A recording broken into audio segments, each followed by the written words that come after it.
inform you about that CED has agreed to take over a permanent supportive housing grant from the Housing Authority on behalf of De La Cerda House. I've kind of laid out how all of this works. De La Cerda House is part of the continuum of care, and the Housing Authority is also. And so the Housing Authority, through the continuum of care, took these grant dollars and granted them to De La Cerda House for permanent supportive housing. They no longer want to do it. So Kathy Jordan, who is the director at De La Cerda House, approached me and said, if we didn't take this grant on their behalf, they would actually lose all that money. The money that they get from this grant helps to pay rent and do some other maintenance work for the facility. They were going to be here tonight, so I don't know what happened, but in case you had any additional questions.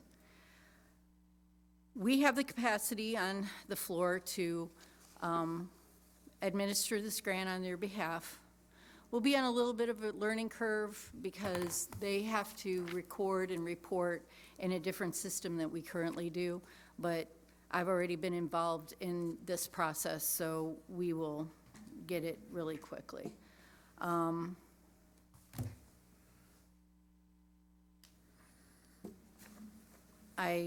The grant is $64,000 a year, and it goes up based on rental increases. They do most of the work. Do you get to charge an admin fee for it? We are not going to charge an admin fee. I'm glad you brought that up. If we charge an admin fee, that would interfere with our own admin costs that we do through the CDBG, and HUD would prefer it if we did not charge the admin. So we're going to put that back into their own programming. So for the amount of work that's involved in taking this on, you don't think it's not, you think you're fine doing it? Yeah, absolutely. And I will say, as a funder of De La Cerda House, and how we view, the community views the services that they provide as a key component to the overall care of folks with HIV, AIDS in our community. Any help that the city can offer by taking this grant on is a huge deal. So thank you. I agree. And I have no qualms about taking this on because I can attest to the fact that Kathy Jordan has taken De La Cerda House and she has gotten them back into compliance, and she has done a lot of work towards making sure that the federal regs for their programs are followed, and they're doing all of the things that they're supposed to. If that weren't the case, I would maybe have second thoughts about doing it, but she has done a marvelous job of getting them back on track and really doing it the way it's supposed to be done. I don't know exactly when we're going to take over this grant. It will depend on their funding announcement, but as soon as it's done, I'll make sure that the council is made aware. Did the Housing Authority say why? They're really moving in a different direction. Yeah, and so this kind of becomes not something that they want to keep doing. And the regs are very clear. It has to be either the jurisdiction or the Housing Authority that administers this grant on their behalf through the COC. And I've already made a connection with the Continuum of Care.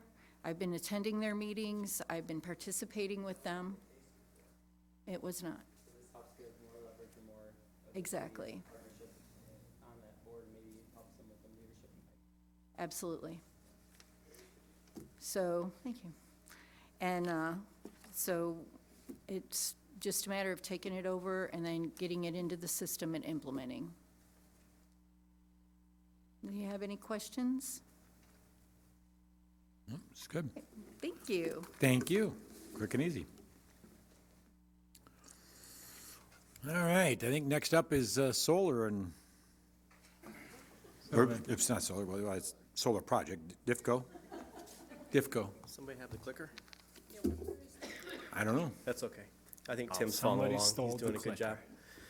Well, I appreciate you guys giving me a few minutes to talk tonight. We're going to talk about Sylvan Naturalized Area really quickly, and some opportunity that's presented itself. Really quick, Sylvan Naturalized Landscape Area is located at 4501 3rd Avenue in Rock Island, and it came about as a part of a program through River Action called Retain the Rain. How many years ago was that? I want to say it was 2008.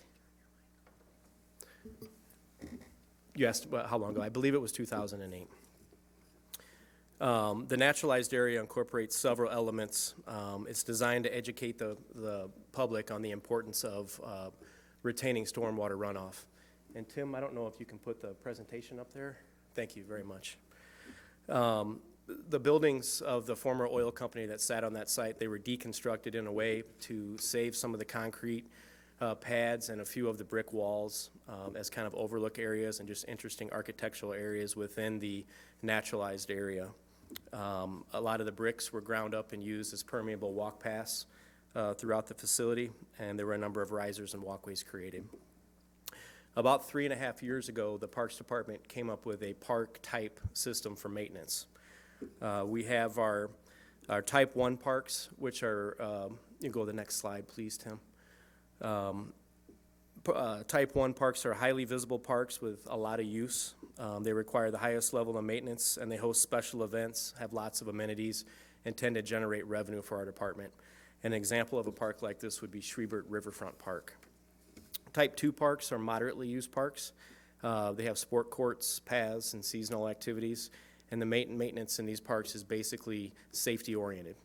Glass, garbage, things of that nature are kept up, and a good example of this would be Hodge Park. Type 3 parks, in which we value all types of our parks. This is just a way to kind of spread the maintenance around and maximize our dollars where the people are. Our Type 3 parks are quiet spaces. They're open, they're peaceful, there's less traffic, and they're a place to go and relax. The mowing in these parks are often contracted, and we explore other options, partnerships, other agreements to offset the cost of maintenance, and this is what has brought us here tonight. Sylvan Naturalized Area is a Type 3 park. It's quiet, it's peaceful, it has less traffic, and it's a naturalized area. And as part of the Type 3 classification, we're exploring alternate sources of funding to offset the maintenance of the park. And right now, we're in discussion with Crest Hill Preservation Group, LLC, with a potential partnership to do so. And here tonight is Jake Pouch. He's here representing Crest Hill, and he'll be available for questions if there are any after the presentation. If we could see the map, Tim, please. Thank you. The property to the far left, or to the west on this, is the Navistar property. This is the property that is currently in the process of being sold to Crest Hill. This is the area where they're going to have the solar farm located to capture and sell the energy that's created there. If you look at the green line going along the bike path all the way to Sylvan Park on the far right, that is all city-owned property along the bike path into the park. We're looking at doing an easement there so they can pipe the electricity underground, do some boring through the park, and go into the Moline Wastewater Treatment Plant Center to support that facility with solar power. In order to do that in Illinois, all of the parcels have to be contiguous. Their borders have to touch, and where the connection is made, that property has to actually be owned by the people generating the property. So we are considering selling a small portion of that park, and in return for this sale, Crest Hill would agree to maintain, and we're putting that agreement together as we speak, they would maintain the park for 25 years. And then we would put some writing into the agreement that if after 25 years they would decide to sell, in some way, shape, or form, it would still have its intended use as a park or something very similar. No one's going to build a condominium on it or anything like that. So in a nutshell, that's kind of what we're looking at doing. It's a great way for us to offset our maintenance, supply electricity to the wastewater treatment plant. It adds another element of renewable energy at Sylvan. You look across to the power plant in the river. Now we have solar. We've got rainwater detention going on there. It's a neat area. So if anyone has any questions, We will be putting this agreement together, and you will see it come before council, if not the next meeting, the following, to get this sale buttoned up. I know there are some time constraints for Crest Hill. They've got to get 5% of the work done to capture some of the benefits before the new year in terms of tax credits and things. Yes. John, excuse me, John, I have a black and white copy of the map, but on your screen, there's a red line on the left-hand side of the screen. It's the south shoreline of Sylvan Slough. What's that red line indicate? If you notice, the red line goes all the way along the river towards the east, and then it cuts out. That's Rock Island's border. Okay. Yes. I can't see the It's a entire small- line that well. but small picture. I can see it now that you pointed out. Yeah. Thank you. You're welcome. So if there are any questions, hopefully in the next council meeting or the following meeting, you'll see the memo come with the sale. Just one question, who's going to provide the solar panels or the solar down there? Crest Hill Preservation Group, LLC. This guy right here. I mean, did you actually run the solar panels, or you're going to do a bid for the provider of the solar panels, or how does that work? We're acting as the developer for the solar panels, so we incur all those costs and the benefits associated with the development of the solar system. Okay. Thank you. And I would like to add really quickly that the Navistar site, while it's in the process of being sold, it is contingent upon what we're going to do at Sylvan. It's kind of an all-encompassing deal. Get that done. This would be selling the entire park area or just a portion of the park area? Just a portion of the park. If you see the very bottom right red square there, it's just that portion right there. It's not going to change the use of the park. They're going to bore under it to make the connection. We will, I'll have to talk with the city attorney, we will want to name them as additionally insured for that property because people will be walking through the park onto theirs and off. But at all intents and purposes, it's going to look the same. Okay. Thank you. Unless you wanted to buy the Navistar without it, but no. All right, thank you. Yeah, everybody all right with that? All right. Leasing, fleet lease.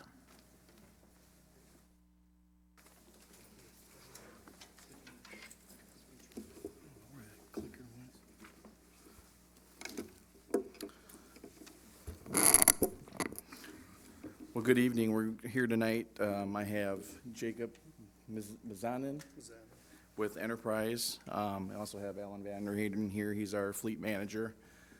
We've been working on a fleet leasing solution for our some of our current vehicles here in the fleet department. We have a very aging fleet.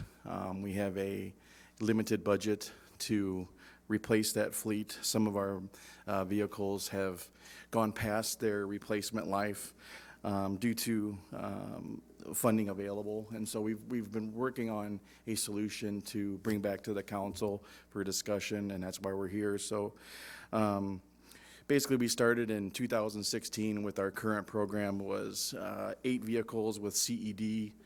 They had older pickups, some Ford Rangers from, I believe, 2003, and so we replaced those vehicles with 2016 Ford F-150s.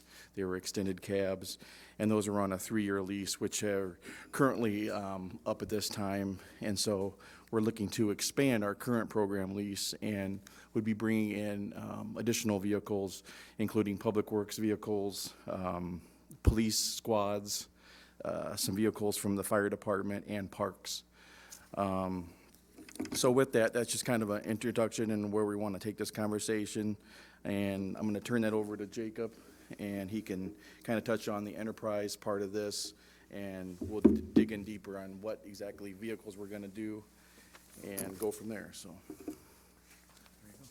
Thank you, Michael. Hi, everybody. Happy Veterans Day. Is it January with this weather? Groundhog Day coming up? Oh, gosh.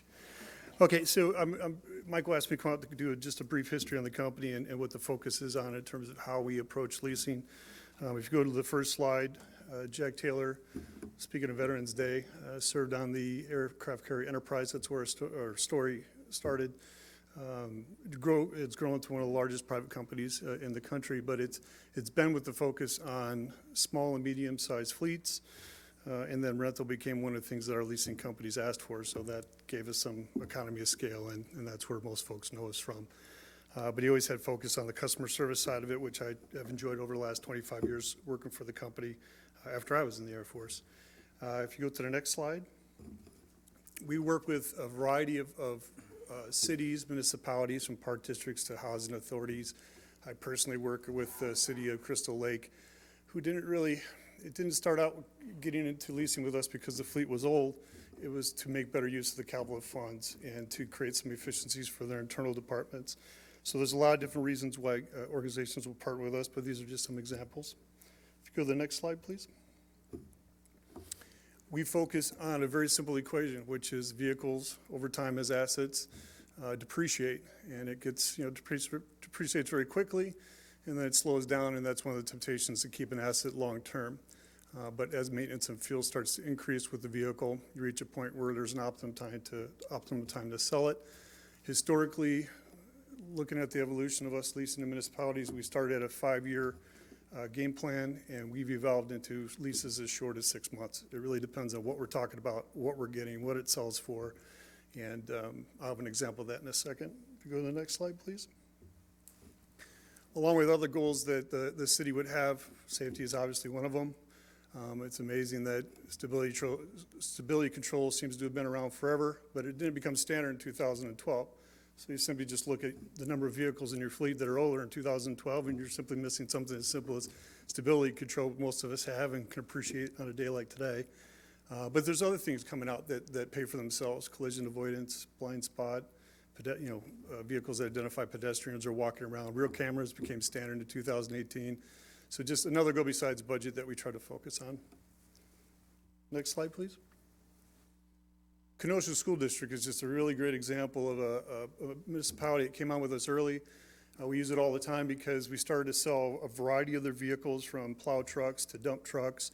And you can see, it's kind of hard to see here, but the whole list of 20, 30 vehicles I can share with you average around that $120 to $150 in depreciation after they were sold in 5 years. Some a little bit longer, you can see 70 months, but we're timing it with a strong spring market when the vehicle could sell at its best, when we could get the new vehicle into service. But that depreciation means you'd have to be running that vehicle for 20, 25 years to accomplish the same goal. So we're able to do it with a variety of different kind of vehicles that municipalities need. Just recently, a year and a half ago, we got into the police vehicles because we didn't have experience with that, so we started to do it, and over the last year and a half, that's been successful for us as well. Next page, please. We were awarded in 2018 the Sourcewell, which is a municipal co-op that you guys belong to and utilize. Contract numbers up there, and the goal is to piggyback off of the parameters that we have in place with them. Like Michael had mentioned, I started with Bill 3 years ago in 2016 with 9 leases, one with the CED and then the library vehicle. And we have extended those for the last 4 or 5 months since the end of the lease to kind of work on this goal that achieves the things that I've already mentioned: budget, safety, the downtime you're experiencing, the image. In this spreadsheet coming up, just with the older vehicles we're replacing, their average age is 16 and a half years, the average. So imagine how old some of them are to bring that average that high. Next slide, please. This is an example of looking at total cost of ownership and trying to pick what's the best fit for the different scenarios that you need. And again, it could be from a car to a truck to a dump truck. We've done 26,000 GVW vehicles with cranes, and Crystal Lake, we did some of their gigantic plow trucks. This is a 12-month lease with a GMC double cab. Why do we like it this year? Because for 2 years in a row, GM has given discounts that made the starting cost of the vehicle comparable to what you can sell for it in a year. So you're just left with the cost of the lease, and it becomes fairly close to being a depreciation neutral vehicle. So you buy it for $26,000, you contribute to the lease at $5,700. It sells, or the book value then is paid down. That's how the open-ended lease works. It's paid down from the 26 to the 23. You turn around and sell for 27, and that projected equity goes back into your budget a year later. So we'll do that every year, as long as there's an option. If there's not an option, these leases can be extended, or we look at a different vehicle. So we're trying to match that up with the vehicles that are sold, that you have to replace them, and also want to take advantage of the best option for the city. Those are actual pictures of some of your trucks on there. Next slide. This is really hard to see, but this is more of the budget side of it, and Alan and Michael have worked really hard to come up with the vehicles that are mission critical that you can see by marked in red are old. The ones that aren't marked in red are the ones that are already leased with us that have to get replaced. And the other ones are vehicles like 2000, 20-year-old dump trucks that are used currently for plowing, things like that. So we came up with a 12-month term for all the vehicles where that half-ton application would apply, that slide I just showed you. And then you have a 60-month approach to the dumps and the service, or the fire command vehicle. Alan sourced quotes from your local vendors for the aftermarket to go onto the vehicles, the lights and such. There is a down payment on any vehicle that has higher than average aftermarket, which is shown with the plow truck, spreader, and dumps. Those would be stainless steel dumps. That's a new trend where in 5 years, the dump looks almost like it came out of production. It's an easy vehicle for us to sell. And that's where our expertise and comfort level with leasing these comes in. You can see the variety that's up there and the variety that we could face, or the different manufacturers that we would need to work with. Since we're not affiliated with anybody, we can recommend what we feel is the most ideal fit. It's very capital intensive to do it. This lot of vehicles here would be $800,000 to replace. We're doing it for a budget of under $200,000 for the first year because of the down payment on the aftermarket. In 2021, you're getting almost $71,000 back from the half tons being sold. So you could subtract that from that budget, and it brings it down to around 130 if you want to compare the total rate there with what would come back. And that would be put into the next round of vehicles that you're going to have in service. If you go to the next slide. We broke out the police vehicles separately, so over the next 3 years, I think the goal is to get them completely updated. It's a 5-year term.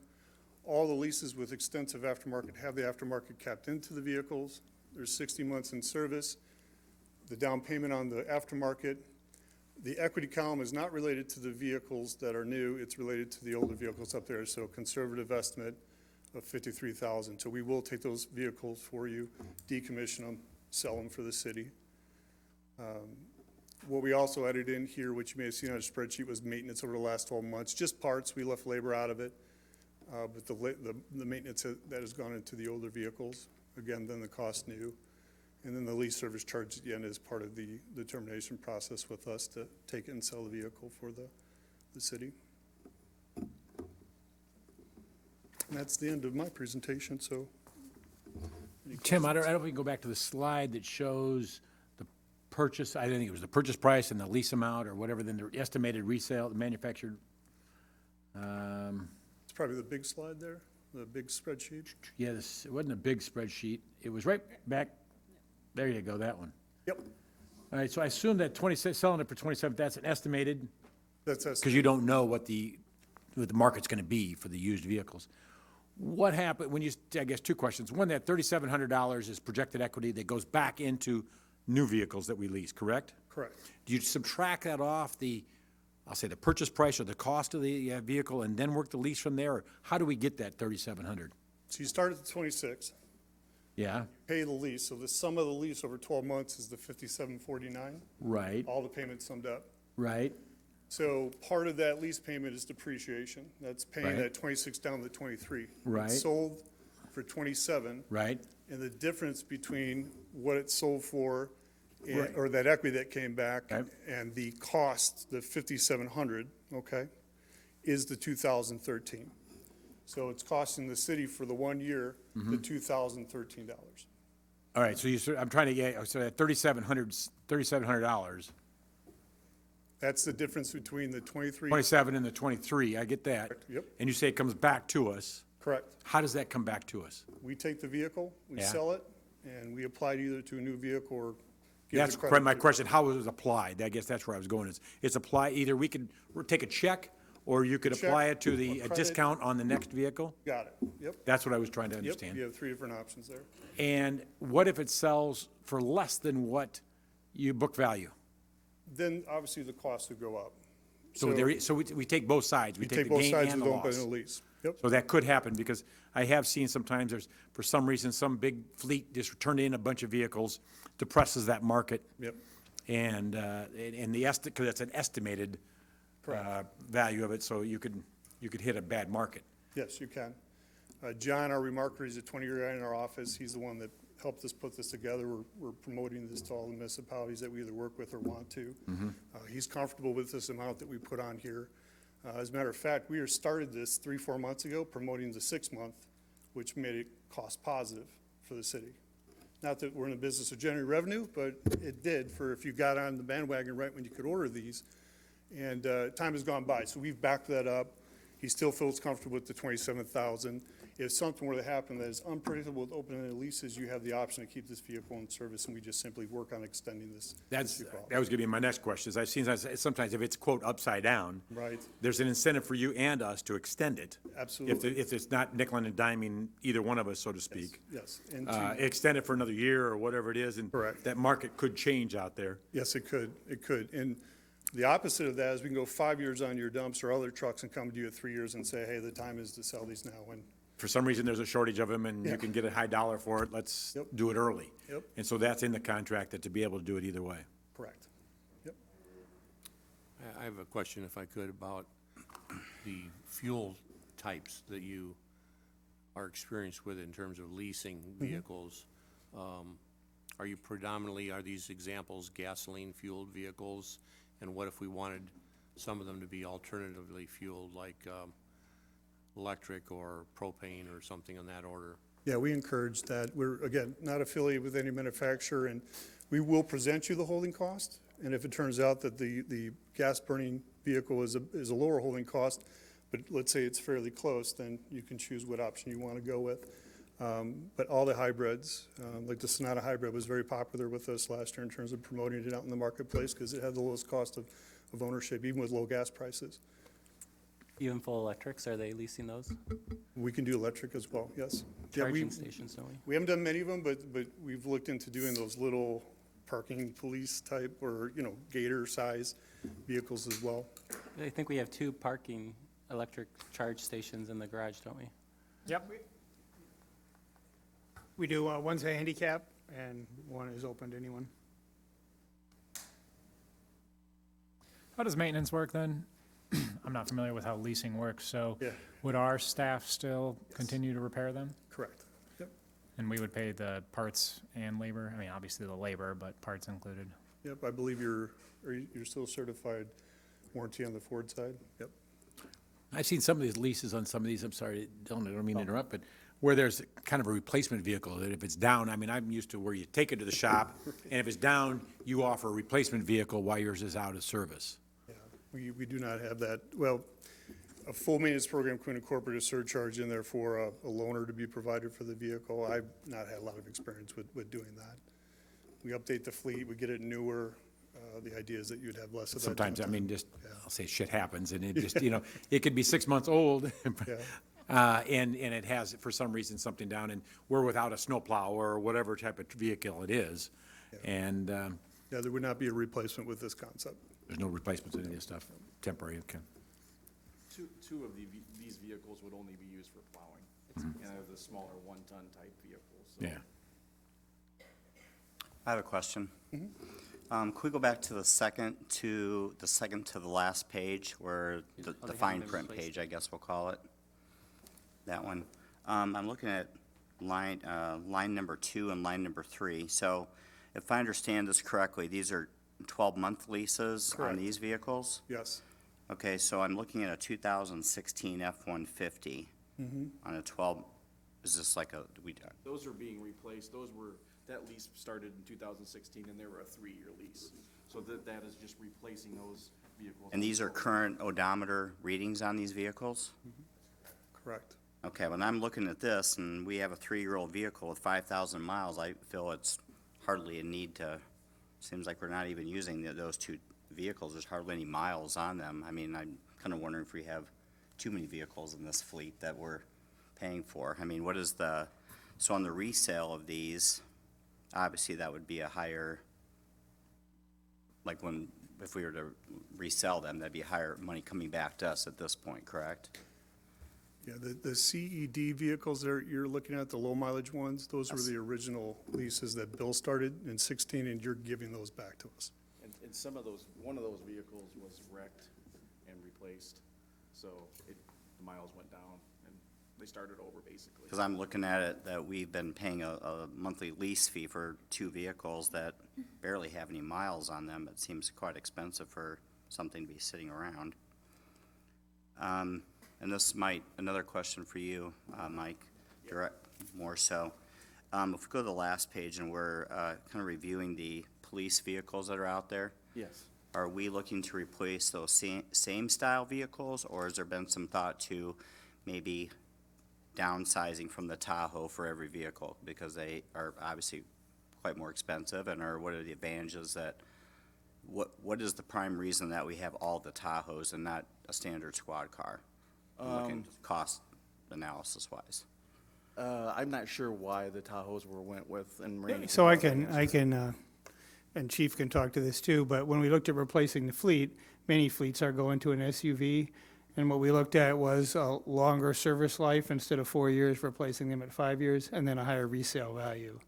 So that's why we were sold on the Tahoes at the time. And the all-wheel drive component of it for snow in the winter. Okay. And one last question, and maybe this is more, this is again to you, Mike. There's other leasing companies out there, and no disrespect to Enterprise. I mean, have we kind of like done comparison shopping, so to speak, with all the different, I mean, I know like Ford and Ford dealerships and Chevy, they all have, leasing programs as well. I'm just kind of, again, no disrespect to Enterprise, and I'm sure we have a long relationship with them, but are we basically shopping these leases out to see where we're getting the best deal? With Enterprise, they do the Sourcewell purchasing, so all these vehicles will be purchased new. The Sourcewell option is competitively bid nationwide here. So we're getting the cheapest price from Enterprise done competitively already. Like as we said in the beginning, this is an expansion of what we already had.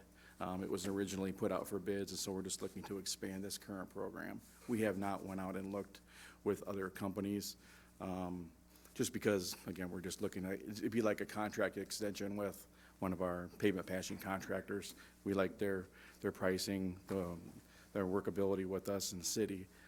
So that's why we're looking at an expansion. The other disadvantage, I mean, sometimes it could be a disadvantage if you go with just Ford or whatever, GMC, you're stuck to that brand where you may sit there saying, I want a Ford pickup truck, but I want a Chevy plow or, truck type deal or whatever, Mercedes-Benz or, there's all different. Actually, we did do Mercedes one year. It was cheaper than anybody else on some of our trucks. But so whatever, you can shop the manufacturers by not being associated with one.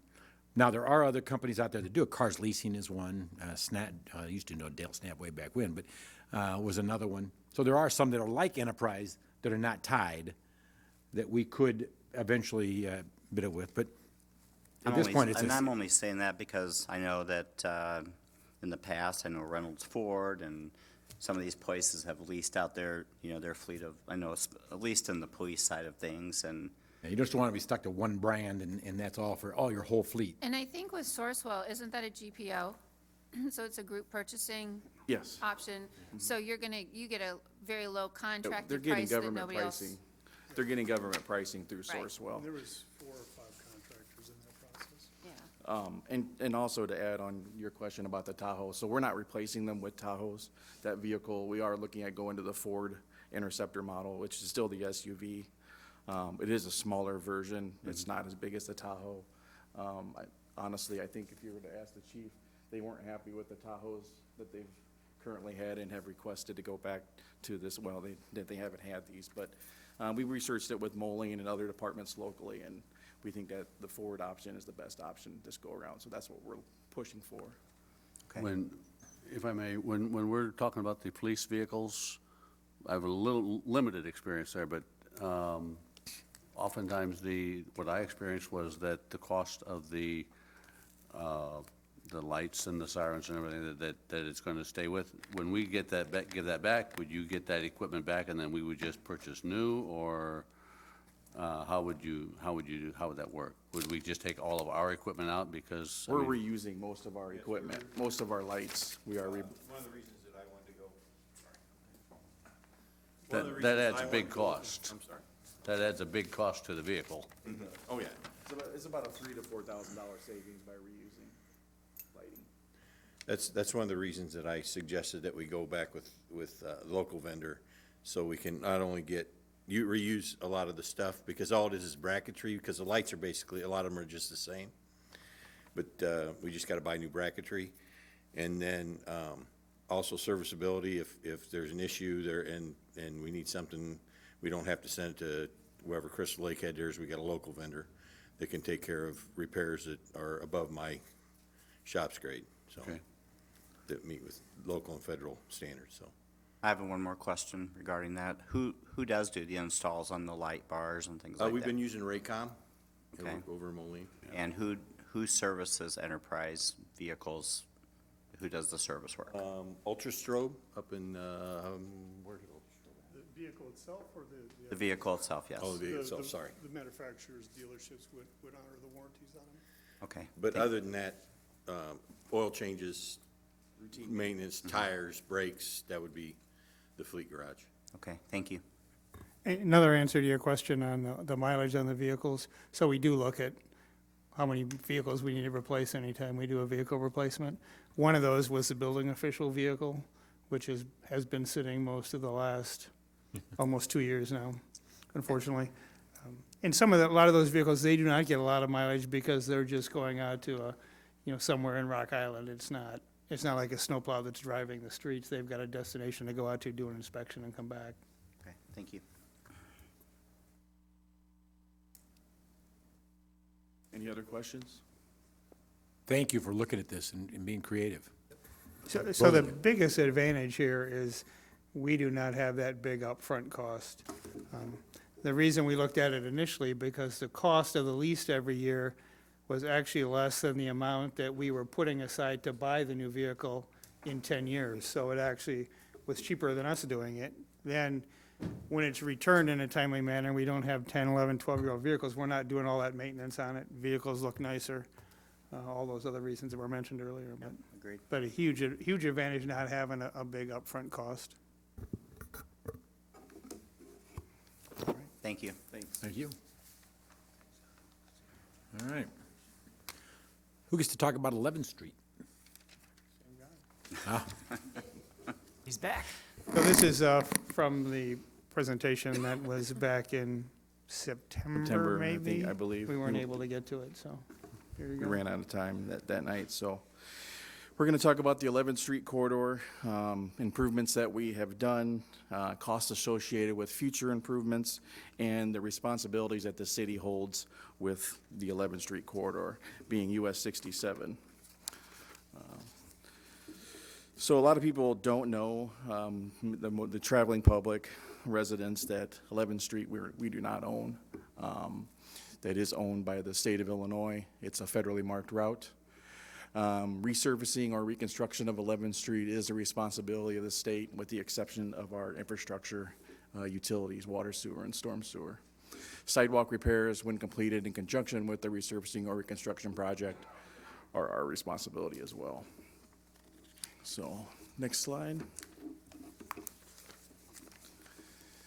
So the responsibilities for the city, we have an intergovernmental agreement for the maintenance of 11th Street with the state. It includes the whole entire Illinois 92 corridor, not just 11th Street. So we're talking First Avenue, the one-ways through the entire city and the downtown. That is a 10-year agreement, started back in 2015. Well, it started a bit before that, but the recent agreement started in 2015 and goes to 2025. We're reimbursed for the maintenance quarterly, and we receive approximately $90,000 per year. $40,000 of that is for the 11th Street corridor area that we're talking about tonight. So when you look at that, that's not a huge sum of money to take over the responsibilities that we do in regards to maintenance. And those responsibilities are pothole patching, temporary patching, snow and ice control, crack sealing, cleaning, street sweeping, and other routine operational services. How's that amount figured, the 90,000? Does the state just say this is what you're getting paid, or do we negotiate with them? You know, I could look into that. I have the agreement on my desk. It didn't say specifically. Okay. I'm sure it's based off of a linear foot or distance amount. Increase over time, cost of living, so to speak, It does, yes. it escalates. Not a whole lot. Next slide. So some of the improvements that have been completed, sidewalk and ADA ramps were replaced on the west side of 11th Street between 25th Avenue and 37th Avenue, making that section ADA compliant. Reconstruction of 11th Street and Black Hawk Road intersection was completed a few years back. And then most recently, the 87 streetlights were replaced with new conduit wiring and upgraded to LED. And that finished here this month. And I don't know if anybody's drove down there, but it looks really nice. It really lights it up and just gives the whole area a whole new feel. So, and then the last part of this is the nonprofit consortium on 11th Street was recently formed here, and a group of 14 nonprofits. I'm sure you're all aware of that. And the group is working to install banners on power poles, street lights, and have other projects in the future. So we look forward to that in 2020. Next slide. These are just some photos of those improvements I just spoke about. These are areas on the west side of 11th Street. You can see the power pole there that's in the middle of the sidewalk. We bumped the sidewalk around that area to make it ADA compliant and then put in new curb ramps that are ADA accessible as well. And that runs from approximately 25th Avenue down to about 37th Avenue. Next slide. So some of the obstacles that we're faced with on 11th Street is, and we're all aware of these as well, but we have some pictures here tonight to look at. The street lights are in the middle of the existing sidewalk. The retaining walls have failed or are needed to be, or failed or are needed to retain hillside and prevent the erosion onto the sidewalk. And the right-of-way width is limited. The right-of-way from 31st Avenue to 33rd Avenue extends about 10 feet behind the sidewalk, but the remainder of the sidewalk or the right-of-way from 33rd to 45th Avenue is only about 1 foot behind the sidewalk, so it's challenging to do any sort of work outside of that area. You know, we're looking at permanent easements, acquiring right-of-way for future reconstruction projects. Very expensive, very timely. All that work requires state approval, which we're going to talk about here in the next few slides. Next slide. So the approval process, any proposed improvements on 11th Street require a complete review and submittal process from IDOT. Projects such as retaining walls, road diets, and reconstruction projects could take at least 3 years to be approved prior to bid letting. Just some information, the 11th Street lighting project, we've been working on that project for about 2 years just to get that approved, the funding approved, the plans approved. It had to go through the state, it had to go through the feds. It's very, very timely. We probably resubmitted those plans 24 times just to get that done, and that's only a $100,000 job. So we have worked on preliminary conversations with IDOT. Our city engineer has spoke with district engineer. We've asked them about potential cost sharings for future improvements. And so the preliminary conversation has started. Where that goes, we don't know. We've also looked at, applied for grants for that area. Even though we don't own that, we've still applied for those grants, hoping that we would be successful in that, and we have not heard back. But we continue efforts to get some sort of funding to assist with that improvement on that area. Next slide. So that when we talk about future improvement options, we talk about road diet. We have 4 lanes in that corridor.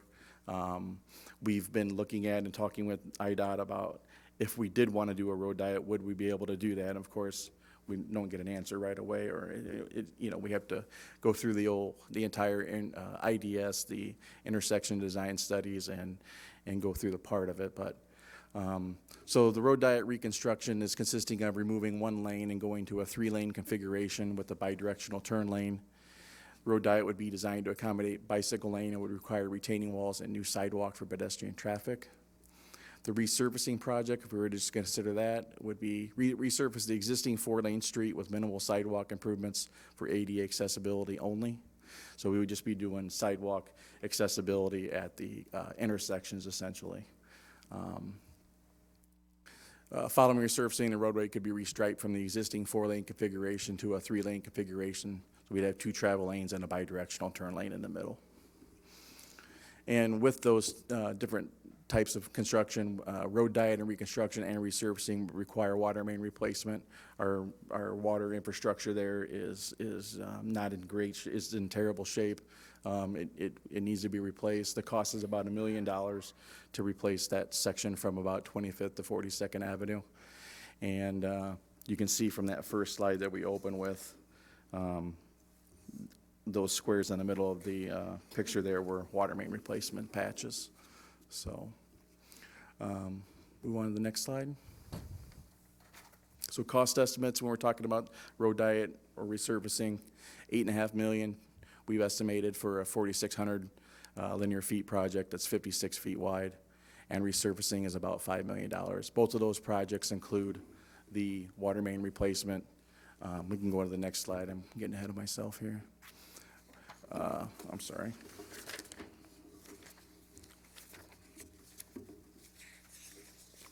I guess it's on my notes here.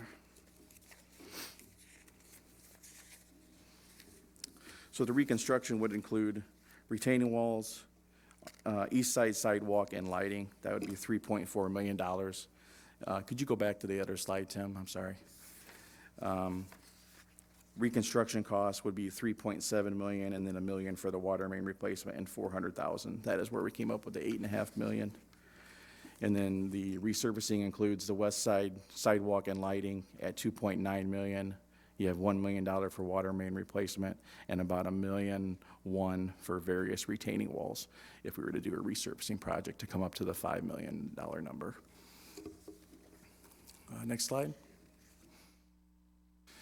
And then I was asked to look at some options for the Watchtower site to make that not hold water, either adding gravel or topsoil and seeding. And so we had our engineering department run some calculations on that area. It's a really big piece of ground. It's 19 acres. Actually, it's a little bigger than 19 acres, but the area we computed was 19. And the first option was just to grade the site to drain. We don't have any standing water, no holes. Add 6 to 8 inches of topsoil and seed, fertilize, and mulch that. The estimated cost was $1.3 million to get that completed. If we're going to grade the site to drain and add 4 inches of aggregate, so we basically have a hard surface there, that cost us about $1.7 million. And material costs alone for just the topsoil or aggregate option are around $300,000 to $500,000. Next slide. And that's it. So the 11th Street, we have submitted to the state for one of our capital projects in a couple of different ways. So the legislators all have that, and they all know it's important to us. And that was basically resurfacing the entire stretch. You talk about the water, just the water or water and sewer if you were to replace that underground? Just the water.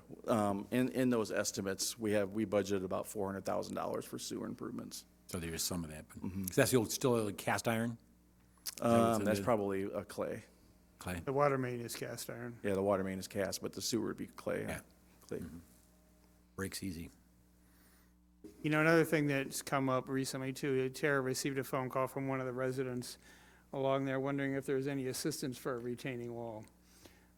Along with MPC 11, Adari is interested in putting some money in the 11th Street corridor, and we do have a couple of TIFs that run there without a lot of money in it, but so we are looking at some options if, rather than the city going in and putting a retaining wall, and if we can offer some assistance and incentive to some of the homeowners. But unfortunately, you saw some of those pictures, it's hard to do just one without doing the entire block or at least a section. So that's something we're looking at also, to be able to, a cost share then with the residents. So when I think about the 11th Street improvements, I think about different classifications of things like maintenance, beautification, things that would, in the long run, make 11th Street more marketable for new businesses to consider moving there or building there. And I appreciate this report.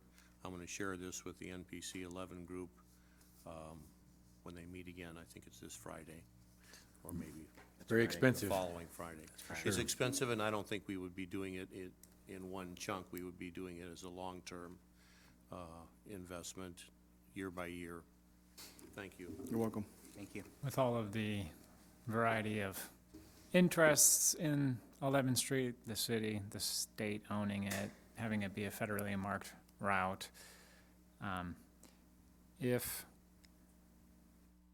so is there any usefulness? Basically, I would like to make sure that if we were to ever be able to do improvements on 11th Street, we would have things like, I mean, those sidewalks aren't even. It's ironic that we're doing the intersection ADA compliance when you can literally not get a wheelchair down the sidewalk, right? What's the point of having ADA compliant intersections when nobody can travel down the sidewalk? I mean, it's for visually impaired people. So too. for the light pole areas, Right, yeah. we would address those at that time too. Right, exactly. But I guess my point is, so there's complete street policies, things like that. If we get money from the state, the state is doing the capital projects now. Randy, you say that we've submitted it to our legislators.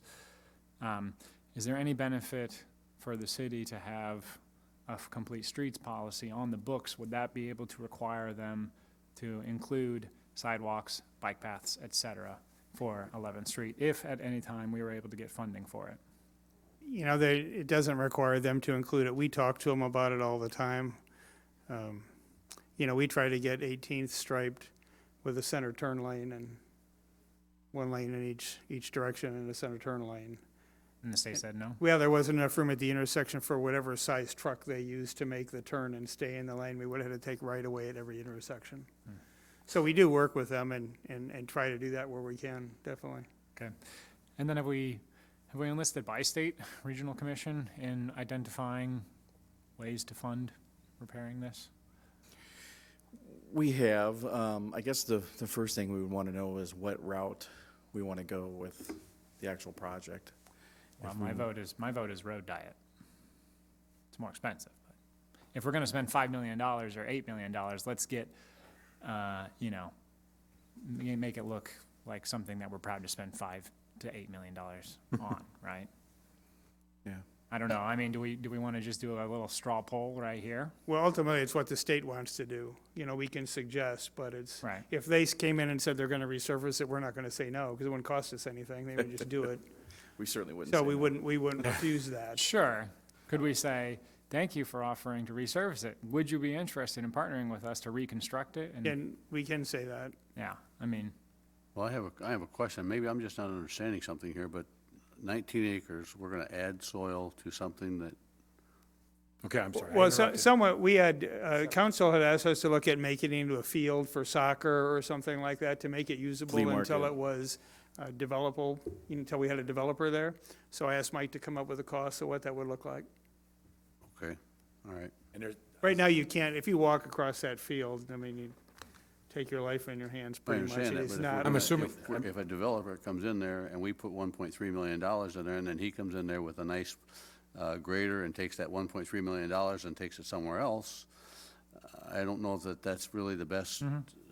Again, we're just, council had asked us to look at that, and so we just Okay. brought forward what it would look like. All right, That's the- thank which you is- for that. which is not part of the 8 million or the 5 million. No, it's completely separate. It's totally separate from that, but That was something, Mark, that I had requested, I think, to Randy. I just wanted, and I think we talked about this, making it more of a marketable area, and we were just looking for costs to see what it would take to get that done. And I think, Mike, thank you for checking that for us, Well, too. it's good to know what our options are. Correct. but I'm not sure there's an appetite for that, the money there. They'd rather put it in the road than that field. And just a follow-up too on on Dylan, your question about the the intersections and the handicap accessible. That section from 25th to 37th did include all the sidewalk. So it wasn't just the intersections, it was everything. It was bump outs, it was, matter of fact, we had to rip out for 2 years in a row pieces of sidewalk because the state would come back and measure it after a winter to make sure it didn't have more than a 2-degree slope, which is like putting a ruler down and putting 2 dimes under one end, and that's your slope, and we were constantly ripping it out and putting in new. So, and it was supposed to continue all the way to 42nd, but until we knew what the Watchtower development was gonna be like, there's no way to know where the ingress egress was gonna be. So it would continue all the way eventually, but that site is handicap accessible, that entire route. Okay, that was just a joke, sorry. No, other places we do that, but this is one that was actually done the entire sidewalk. Yeah, I mean, I guess I would just encourage your staff, I know that Mike goes to the technical committee meetings and everything else, and so they are a resource of knowledge on how to get funding for infrastructure improvements. So if we can, I mean, they're letting multi-million-dollar projects to improve 53rd Street in Davenport, right? And so let's, We do submit to them. We've gotten bids. Yeah, but Right. 30th Street was just awarded for, that's 5 years out, but those are streets that we own. Do we ever submit projects through like the STB or STBG or whatever the heck it is, Surface Surface Transportation? Transportation, Yeah, mhm. do we ever Yep, submit we projects do. for I can state get you a routes? list of those that we have sent. Okay, not just only city-owned Correct. routes, but state, okay. Yeah, I mean, shake every partnership available. Because we've submitted things for bike trails too and that sort of thing through Bi-State. Okay, One more quick question. There are some things, beautification things that might not cost very much, or if anything. One of them that comes to mind is trimming trees along the 11th Street corridor and maintaining, somehow maintaining an appearance that's weed-free. And some of it is not on city property, it's on private property. But there's going to be a wish list, I think, coming from NPC 11 about things of that nature that we can do without spending very much, if any, money at all. And since, after we replaced the street lights and everything was lit, it made the tree issue more noticeable. So we've been actively trimming the trees around, at least starting with the locations where the street lights were. And so we've made some good progress in trimming all those back here late last month and early this month already, so. That's great. We'll continue working on that as well. Thank you. All right. That's all that we have for the formal. long break. Yeah, we do. We have a 45-minute break. Hey, Dave. Morris. So that, yeah, 18th Avenue, those are, we use that Silver Spring. Thank you. So we go through Bi-State, I mean, there's a